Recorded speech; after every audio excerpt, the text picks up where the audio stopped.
pledge allegiance to the flag of the United States of America and to the republic for which it stands, one nation under God, indivisible, with liberty and justice for all.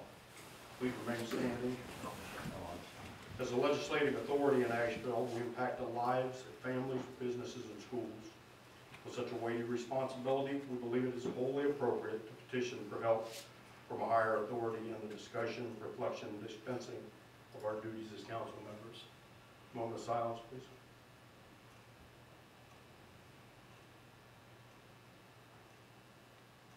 You may be seated.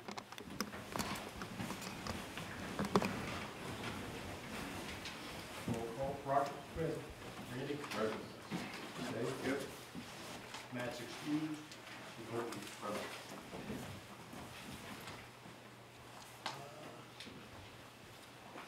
Need a motion for approval of the January 2nd minutes? Second.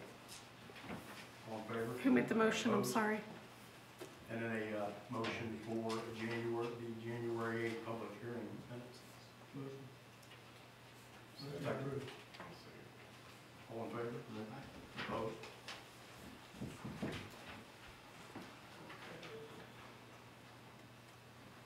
Go down to departmental reports. April. I have nothing. Matt's not here for planning and zoning. Chief? Yes, sir. Thank you. Real quick, the monthly activity report for the month of December. We had 88 incident reports and over 1,450 for the year. Criminal arrests, we had 10 last month. That's 71 for the year. 1 warrant arrest, 43 traffic citations, 0 parking tickets, 98 warning citations. We had 5 more crash reports, that's 52 for the year. 1 code violation, patrol miles was 8,018. Reserve unit hours put in 50 hours for us, and we had 9 other agency assists this last month. On that note, I do want to mention that I did meet with Judy Wolford last week. The county is having trouble holding on to deputies. They're like down 8 to 10 road deputies right now. And our volume of going out of the county has increased, and I expect that to increase a lot more. So I did meet with her about what we can do about that, because we're pretty much handling the north end of the county a lot of times. And with the liability for us going out, we have no jurisdictional value outside of Asheville. So we're usually sometimes the first responders to these calls. And I mean, the county's not even being able to cover it. So I will be meeting with her again and possibly the sheriff to come up with a mutual aid agreement so that we're covered when we're going out like that, because we're not going to be able to keep going out and handling the county calls and not worry about getting in trouble. So that's something I'm going to be working on so that we can protect the village and my officers in that circumstance. So we don't have a mutual aid agreement with police? There is no PD mutual aid agreements. County prosecutor said that there is no such thing as for PDs like there is fire. So that is something we're going to look at possibly getting. So I can see Bloomfield's going to have to do a circle belt. I mean, we're all going to have to do it. There is talk that the sheriff's department said they may not be able to handle the road if they keep losing deputies, because they have to do the jail and they have to do the court system. So that's an issue we're all going to be looking at here soon. Hopefully not. Another thing is I've added an impound report for our impound line. You'll see from 2002 when we opened it. Just this year alone, we made $16,218 in our impound lot this year. So since we've started in 2002, we've made $23,421 with our impound lot so far. So we're way into the black. So, that's about it. Any questions with Chief? Thanks, Chief. Thank you. Greg, Cruz Department. Nothing at this time, sir. I need a motion, a second, on the tax administrator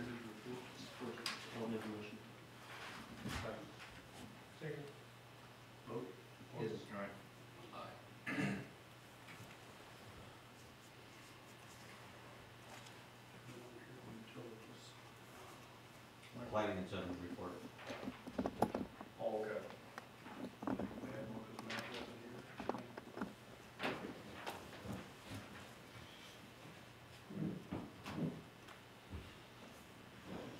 Have a motion to approve the planning and zoning reports. So moved. Second. Second. Vote. Aye. Vote. Okay. Let me get my report.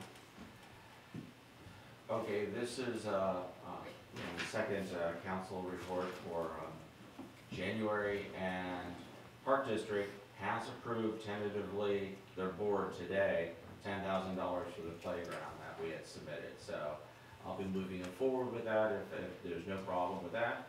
It'll probably more likely be in the final appropriation budget so that we know what the carryover for 2023, and then we can project an accurate revenue stream for 2024. Also, in addition to the capital budget, I'm now pursuing 3 DFA applications, or nominations is actually what they call them. One for the water resource, water facility replacement, one for the water tower, and then also I'm going to go ahead and apply for our Hill in case it would be advisable to go for those funds. There's another fund that was opened up by the EPA involving well field abandonment, and we're going to be applying for that too. Again, we talked about 762. The next phase of the way of the squirrel is the way of the beaver, in charge of achieving goals, everyone working to a common vision to make your worthwhile work successful, and actually respecting what everyone contributes to that endeavor. Next will be the gift of the goose, and that will be at the next meeting in February. And that's the conclusion of my report. Any committee reports? Yeah, the park committee met with Chris this week, last week, and he's gonna draw up a set of plans, plugging in what he has to plug in, like the retention pond and any screening along the edges, so that then the park committee can kind of start to put some ideas together of what they want to see inside this area, and what kind of room we have. And then the meeting this evening with the park committee, we talked about the deposit fees, et cetera, for the closed shelter house, and the time frame for when you could reserve the closed shelter house. It currently ends at 11, and the park committee is recommending a 7 o'clock in time for any reservation for the shelter house or the closed room, open or closed room, so that then the staff can come in and clean up afterwards. And we discussed the deposit of $50 and whether we should, that was sufficient or not, and we decided to leave it at $50 for now, the recommendation. So pretty much we recommend a ending time for reservation at 7 p.m. at the council for approval, and maintain the current $50 deposit fee. Any other committees?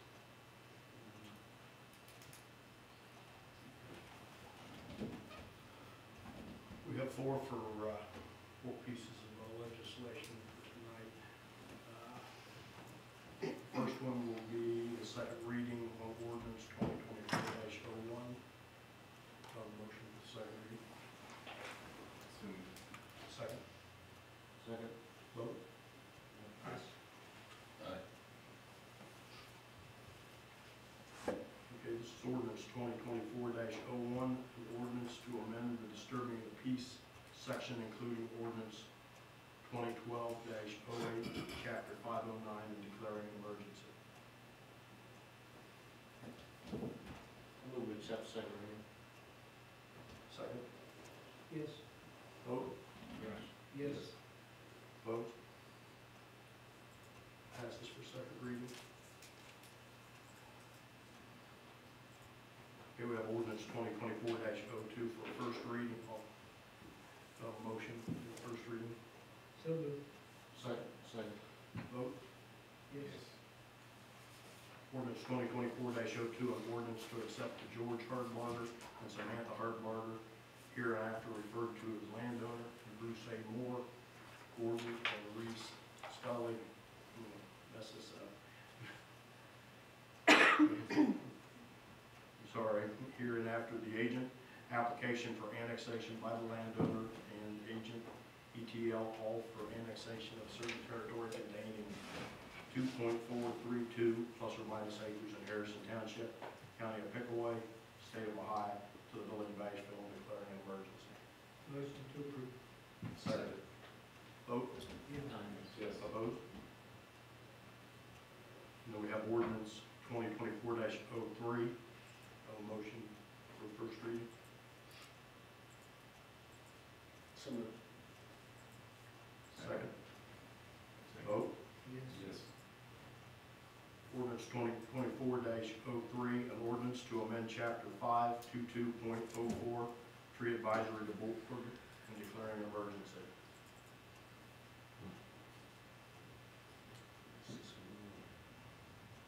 I'll make a motion to approve the first reading. Second. Second. Vote. Yes. Yes. And finally, we have resolution 2024-01. Do I have a motion for first reading? So moved. Vote. Yes. Resolution 2024-01, a resolution authorizing the village administrator and fiscal officer to execute a development agreement with D.R. Horton and declaring an emergency.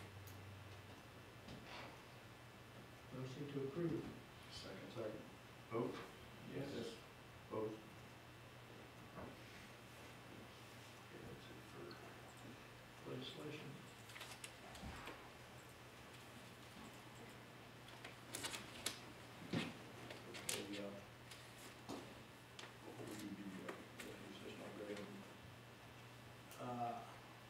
The Urban Tree Board is here.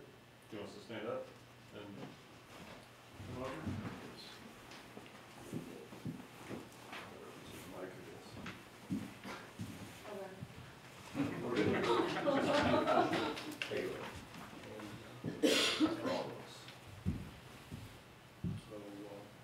Need approval of the appointments for Andrew Beaver, Jim Lloyd, Allie Mead, Tom Zoyer, and then Samantha and Greg will be ad hoc members of the board. One question I have is, for budget number, does that come up in our first meeting, official meeting? Or does that need to be approved, council approved? We'll need something from him on. Yeah, we'll probably sit down and talk about what you expect. Okay. But right now, there'll be the second and third reading to revise the number of board members. Right now it's 7, it's gonna change to 3 to 5. Yeah. And as soon as that takes place, we should be able to have a board meeting and start talking about objectives. Gotcha. I'm putting together some manuals based upon the ordinance that was passed and the documents on the website. So you'll have that in, Yeah. each person will have a manual. That's better for me. So then what we'll do is we'll have the second and third reading to approve the ordinance, the resolution.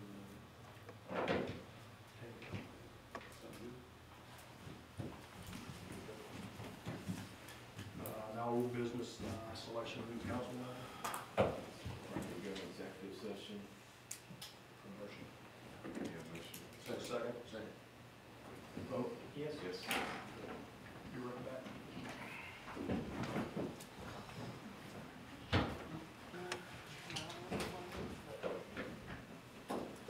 Any discussion from the executive session? If not, we'll Proceed to vote. Roger, how you vote? I will vote for Chad. Randy? Chad. Chad Noel. Chad Dalton will be the, contact him, he'll be the new council member, according to council. We do appreciate everybody that did coming up. I mean, it was a very, very tough decision. I mean, there was positives for everybody, so it was very, very tough. So keep being involved. I mean, we can use people in planning and zoning, different things like that, and keep going. So we do appreciate you guys. Thank you. Yeah.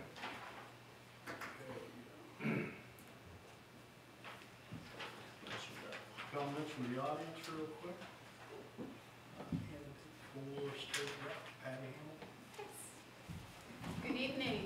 Good evening, everyone. Thank you for allowing me to be here this evening. Just a little bit about me.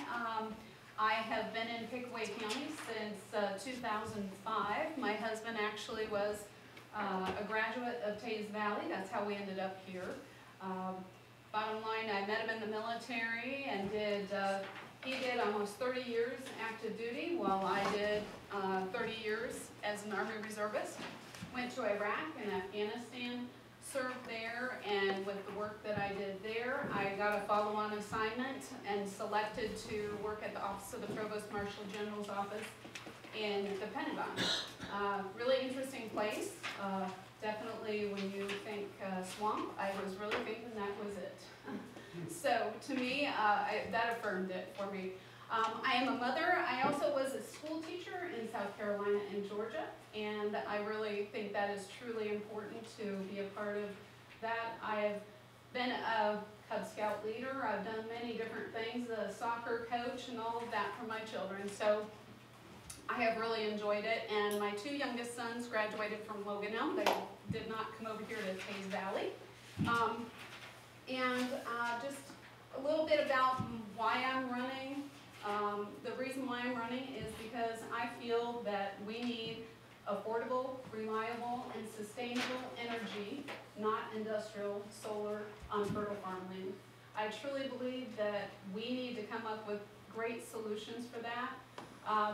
Just an example of why I think that's important is I was up at the State House during a Business First caucus, and there was a gentleman, he explained to us that there's a 5-acre natural gas power plant that can produce 940 megawatts of energy. That's a lot of energy for a 5-acre lot. Then you compare it to an Oak Run project that is happening, that is the solar project in Madison County, has 6,050 acres in that project. It only produces, well, it's projected to produce 800 megawatts of energy.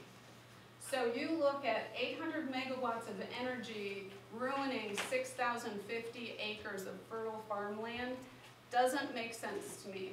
And by the way, it's not reliable, because last Christmas of 2022, what happened was the South Central Power contacted us, sent a message and said, hey, we need to have you turn off all non-essential items because we are at a point where we could have blackouts just like California. So that's really important to me, and I want to be the candidate that will keep the lights on for Ohioans and make sure that we put energy as a priority, because we have plenty of opportunities to have natural gas and utilize that to help us stay energy really independent, to be quite frank with you. Another thing that is really important to me is critical race theory, and any woke agenda should not be in our schools at all.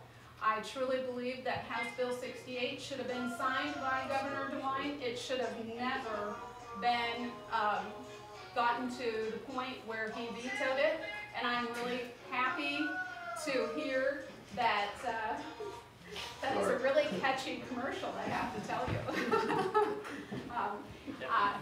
But House Bill 68 should never have been vetoed by Governor DeWine. We do not want transgender mutilation to our children, and we do not want boys and girls sports. That's definitely a big no-go for me. Other things for me, I'm a Second Amendment person. I normally carry a Glock 43X with a 15-round magazine. I have my CCW, and I am a part of many organizations in the community, and one of them is the Pickaway County Sportsman's Club. And I love to shoot. In my family, I am My husband, he is not as much of a gun person as I am. I'm like, I'm very much a gun person, and every year, that's either my Mother's Day present or my Christmas present. So I'm a gun person, a gun girl, if you will. So I think that's really important, because we don't want to be soft on crime. And with the police chief talking about, having very few people on the road, that sent a red flag through to me, and it said, we don't want soft on crime policies, and we need to make sure that we support our police and fire and make sure that they have the funding so that we can keep our streets safe. And I think that is very important, not only for each village, but for our counties and our state in general.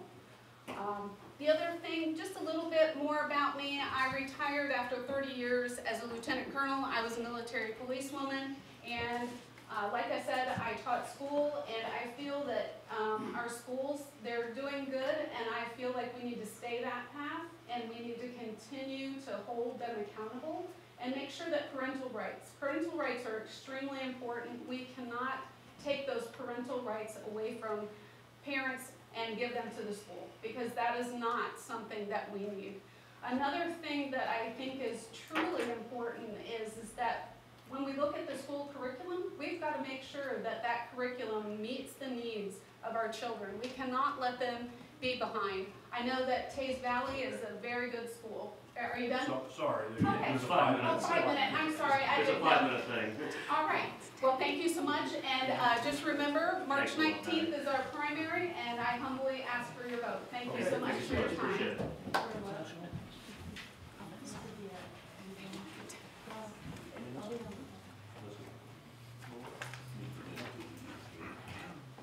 Hi there. My name is Laura Schweitzer, and I am running for the town recorder's position, in Pickaway County recorder's position. Primary is March 19th, and hopefully I'll be successful on March 19th and go on to the general in November. I want to tell you a little bit about the recorder's job and what the recorder doesn't do. The recorder doesn't do anything like marriage license or death certificates, birth certificates, anything like that. Primarily, the recorder's office records everything that has to do with real estate. So encumbrances and conveyances, conveyance, of course, is a transfer of the ownership. Say you willed something or you buy a new house, that's a conveyance. An encumbrance is anything like a lien or an easement on the property that doesn't change ownership, but changes the property somehow. There's one more thing that the recorder's office does, and that is the recorder's office can take the veteran's DD-214 paperwork and issue a veteran's ID card. It's a small card, many of the veterans have it and use it instead of their DD-2 original paperwork. What that also does is it records all the information about the veteran. So if anybody's looking to see what their great-great-grandfather did back in 2024, the DD-214, the Veterans ID card will help take care of that.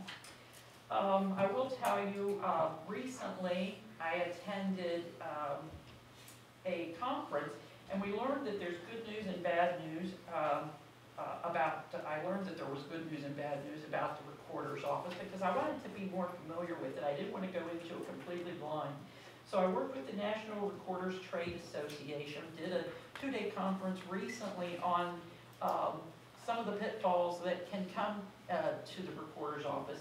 That being, the notary fraud and title fraud. Notary fraud and title fraud are on the rise all over the country. We haven't had any reports of it in Pickaway County, but if it's in Ohio, it's coming to Pickaway County. We're not that far from Franklin, so it's coming.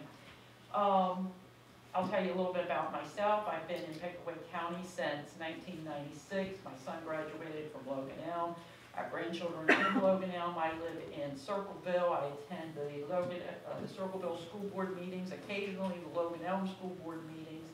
I'm very active in politics, involved with the Central Committee, the Pickaway County Women's Republican Club, I've served as president of the Women's Club, secretary, treasurer, secretary of the Central Committee. So I've been involved politically for a long, long time. I've worked in the sign industry most of my career, doing Wendy's things all over the world, Wendy's installations, Wendy's old-fashioned hamburgers, done lots of signage and been a manager, installation manager, fabrication manager, office manager, sales manager, been a salesperson. Didn't like that a lot, but enjoyed the other parts of it. And how I come to decide I wanted to run for the recorder's position is similar to Patty's situation. I was going past the Yellow Bud project down on 104 on the way to Chillicothe one day, and it was just so big, and I was just, surprised by how huge it was. So I wanted to learn a little bit more, so I went to the recorder's office, the Ross County recorder's office, and the Ross County recorder was very helpful, giving us the documents, showing us, everything that was recorded, the leases, and those type of things. So we were able to determine that it wasn't always favorable to the farmers, and so I was active, like I told you, I've been active. So I was active in attending meetings and going to the things to, try to keep it out of Pickaway County. And that's how I kind of determined that I wanted to be involved as a recorder. Like I said, I've been politically active, and I want to use my role as the recorder to encourage other people that are in office to get politically involved and to push back against some of the things. I think we take things too often instead of pushing back, and I'm definitely one to push back. I know right now there's been a 34% appraisal value rate increase in all of our property. And I understand, I talked to Ellery Elick about this the other day, and I understand it hasn't impacted Pickaway County yet. We haven't seen those increases, but you know that they're coming. Other counties have had them, and they are coming. And as a recorder, I would use my position and my voice to push back against some of those things and to find out why there's such an increase, and if there's anything we can do, and to keep people accountable. That's just kind of what I do. So I ask for your vote as Pickaway County Recorder. My name is Laura Schweitzer, and I thank you all very much for your time tonight. Thank you. Thank you.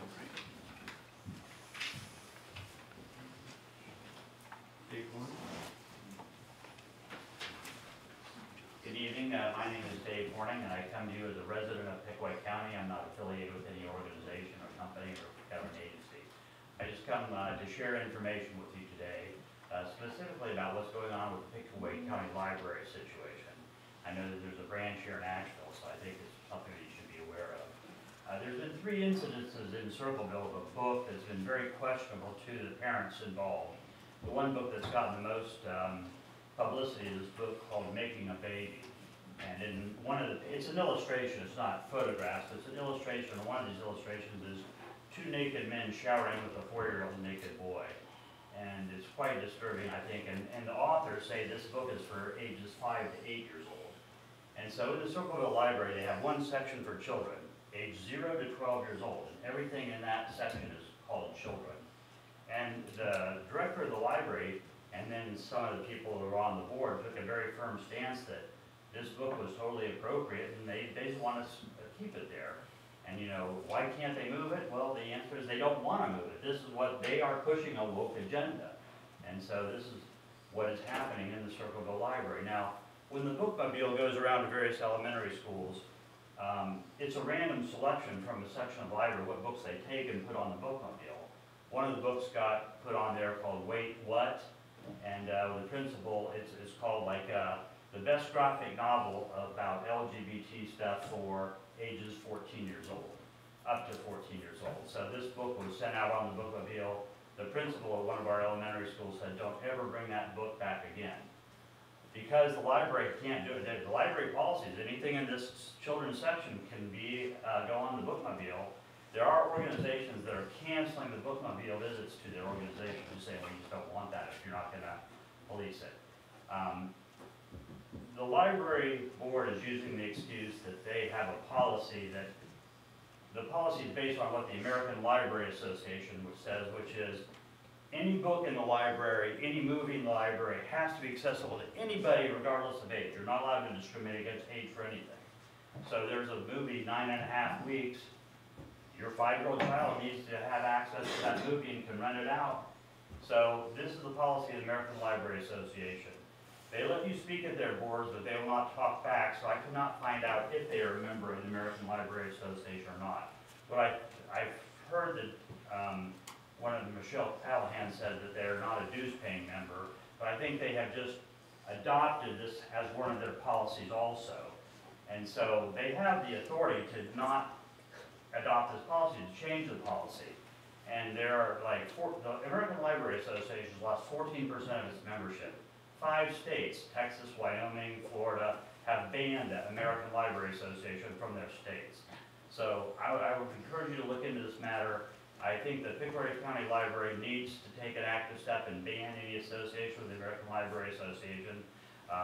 When one of our county commissioners heard of this, Harold Henson, he came and visited the Pickaway County Library, and I mean, they were arrogant. They were just like, well, we're the library board, and we've hired this guy to be our director, and you're completely out of place coming down here and telling us how to write. And that's their attitude they have to an elected officer who represents the people of Pickaway County. They had they were offended that Harold Henson would come down and tell them what to do at the library. And it's just an arrogance that I cannot understand.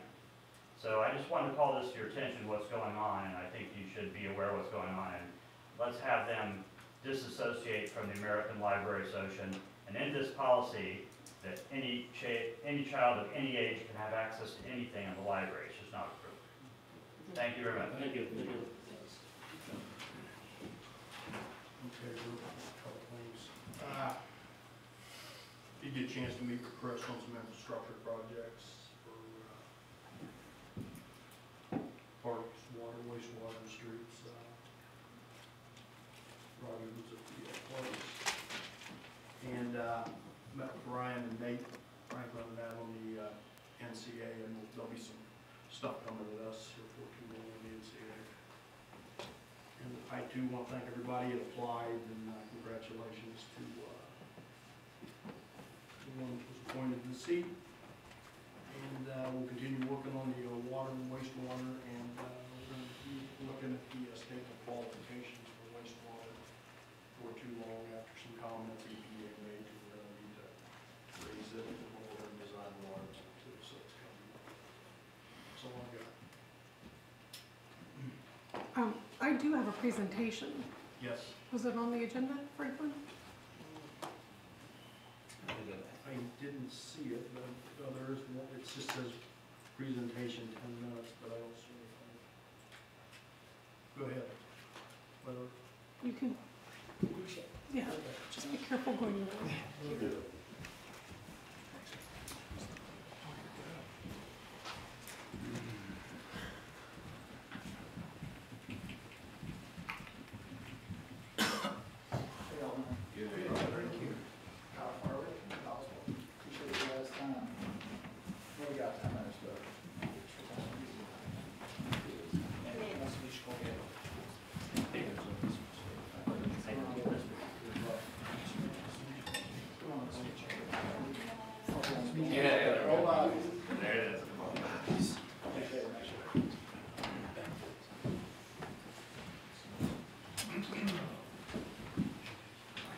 Perfect. So we have 10 minutes today, so we'll try to be quick with everything we want to cover. As Kyle introduced himself, and you see on the board, Kyle Farwick, I'm Nick Ferrando. We both sit on the group benefits advisory side, so if you think of benefits, health insurance broker, that is what side we sit on. You can see that we came just right down in the Arena District. Oswald Companies, we work with over 60 plus municipalities across Ohio. I should now round up because we actually just took on a new one, actually today, the city of Upper Sandusky. And what we prepared today is some things. If you move to the next page, it says what we heard. I'm going to defer to Kyle for this one. Yeah, so I actually met with April last night, just after your guys' upon renewal, just going over the employee benefits, and she gave me the opportunity just to come back and give a better understanding how we'd be able to help out your guys' health insurance and advocate for your employees. And just so I actually gave a call to Colton last Thursday, spoke to him, and he just explained there's everything's been kind of outdated, and also just when it comes to just people not having an employee losing their ID cards, but we just want to take off, there's enough much off your plate with David Nichols back when it comes to your benefits there. But what would you say, if I have a quick question, like what's working right now and what's actually not when it comes to your employee benefits?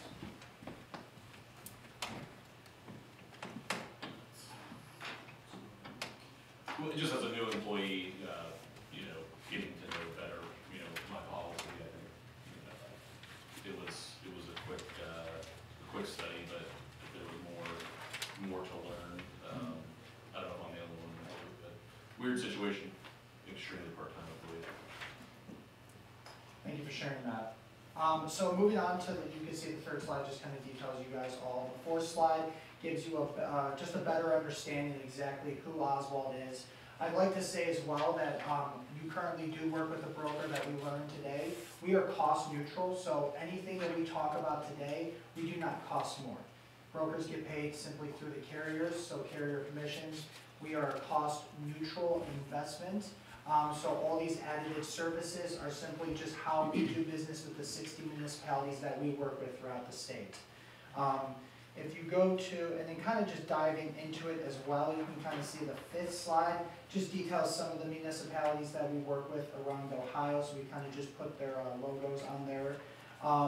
6 is the client experience. So what we like to do is just a high level of everything that we like to encompass. So throughout the year, we are taking things off your plate. I'm working closely with the city of Kenton. They are currently doing a completely just a renovation of their entire downtown.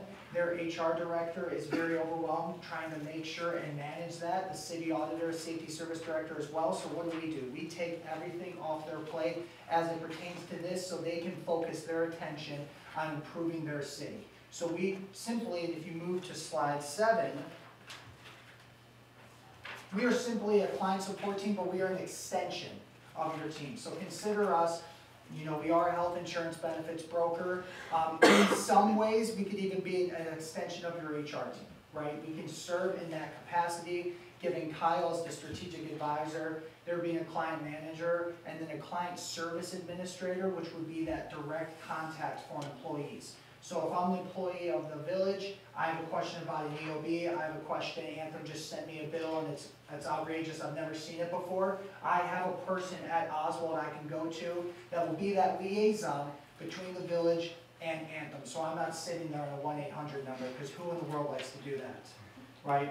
So that is kind of just the team chart if you look at it there.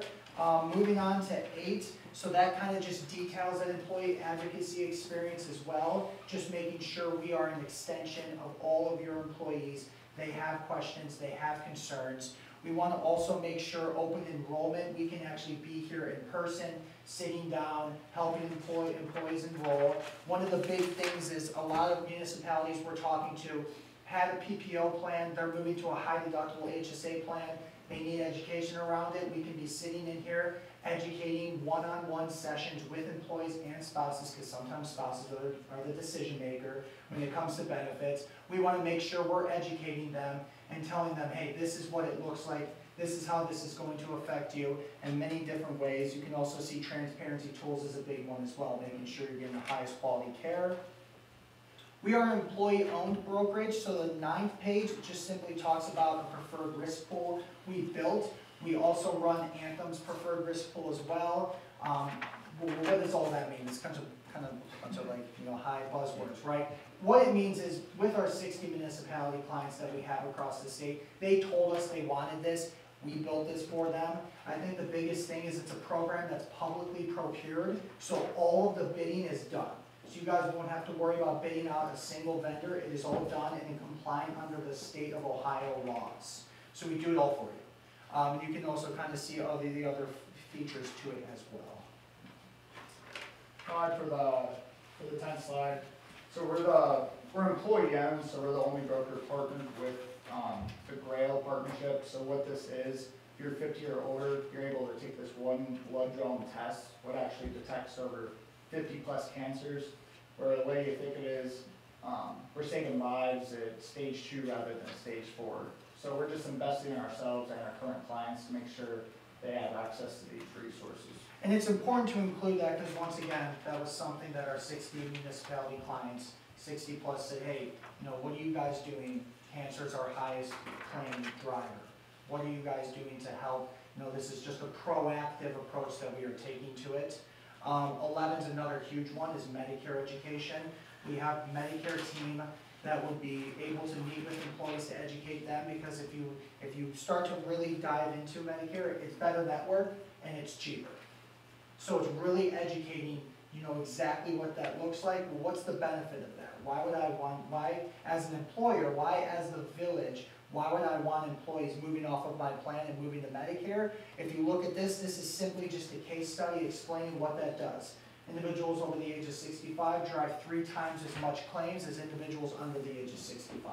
So if we're able to educate them on how Medicare can actually be a better option, it's beneficial to the village itself. Carriers look at you better, Anthem's definitely going to look at you and say, wow, that you took maybe a huge claim off the plan that you didn't even know. We'll get a better renewal. Yes, the better renewal indeed. Yeah, I know you mentioned you only have HSA, where if there was a time where you guys were considering other accounts, I mean, there's HSAs, the HRA, and FSA, there's PPOs, where we could actually sit down and actually market that to the carriers and actually see what we come back with. And obviously it just helps out with what financially for each individual and their spouses. Mm-hmm. And to kind of, and what 13 does, essentially we just take, if we go through all of that, we're just taking kind of like a lean manufacturing approach to benefits, saying how can we cut waste and, you know, improve efficiency and save money. That's essentially what our Oswald Lean, this is what 13 it is, that's what our Oswald Lean, I guess, program is that we put into place, and that's kind of just high leveling everything we talked about. And we're a partner with People One for wellness. If you want to put a wellness platform for your employees in place, you definitely could do that for you. 14's all about just meeting you where you want to be met with wellness. Sometimes we have a couple municipalities that want to do everything with it. We have some that say no one's going to do anything about it. No one cares. So we just meet you where you want to be met in that regard. We include it nonetheless. I know when we spoke April, I know with your employees coming in, they don't have their ID cards.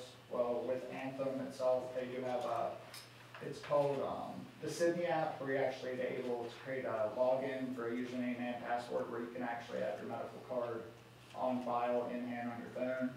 I know Colton, you said you were sick that one time and you didn't have your ID on hand. This obviously could just help, and the mobile app is very easy to get into. 15's just for your knowledge. It's just important to know that you have that handy, that tool handy, and it's something you can also just look up on the website as well to pull up your ID card as well. 16 just talks about our communication capabilities. The big one I want to focus here is benefit guides. New employees, when they enroll on your health insurance, they might not know what their benefit options are, or it might not be in a nice readable and digestible version. That's what we do. We build benefit guides, customized benefit guides for our municipality. So when you have a new employee that comes on and they say, hey, what are my benefit options? We make a nice customized benefit guide to give them for you to provide all new employees. So instead they're not just looking through some SPD that's, you know, sometimes can get confused, or SBC, excuse me, that can get confusing, the summary benefits coverage. And then 17 talks about that if you guys wanted to ever go down that route, we can do virtual open enrollment as well. That is something that we simply have the capability of. I won't dive into all the detail about it because I can take an hour talking about it. Just know that we have the capabilities if that was ever a direction you guys wanted to go down. And also we have, once a year, we can actually, we do a compliance review. I mean, there's so much that goes into compliance. We're gonna make sure you guys are buttoned up for each and every year. I mean, there's RISA, there's ACA, there's everything involved, and we're gonna make sure you guys are buttoned up for that. That's just a sample for the compliance survey. And this would just be an outline of what we'd be doing for you guys throughout the year. I mean, starting out with you guys renewing in May, this just goes down. We'll be meeting with you 5 times a year, just making sure we're managing your risks throughout the year. So upon renewal, we're gonna make sure you guys are actually at the best percentage when it comes to that, once you get it back from Anthem. We just don't want to be that broker that shows up in October and says, here's your number, and then we leave and you never talk to us again until next October. We have meetings throughout the year. We drive down from, drive down from the Arena District. We meet, we talk some stuff over. We are keeping you appraised throughout the year. It's not just simply plopping in a renewal on your desk in October. And that is all that we had. We did just kind of, we always like to include, what a timeline looks like. We did also talk about what a cost neutral, it's a cost neutral engagement. We wanted to once again highlight that, but that's all we prepared. We would love any questions if we have time still, would love any questions or comments. I mean, we just ran through that pretty quickly, so I can imagine there's probably a handful. Right, I know you have your own PNC shop, right? Yeah, well, yeah, I do that, mine too, but yes. Awesome. Couple questions. Please. How long have you guys been doing this? Us specifically, For the company? 1893 is when we were founded. Okay.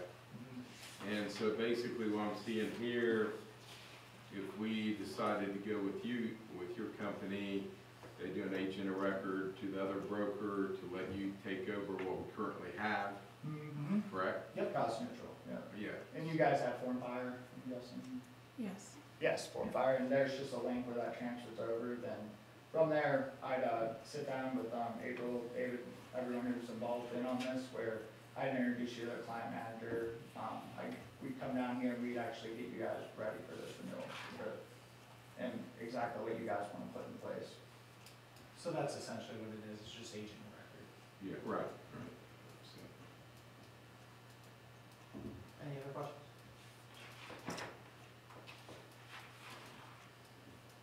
and like you said, you get paid by the Premium. all the companies, so that we would go with. We're not paying you. No, And they cut us a check. Right. It was a lower premium, and it's fixed amount, PEPM per employee per month, Right. fixed amount. Okay.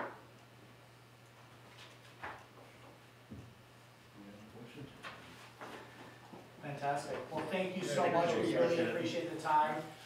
We'll be a resource. We'll give our contact information as well for additional conversations and questions if need be. We really Great. appreciate it. Thank you very much. Appreciate it.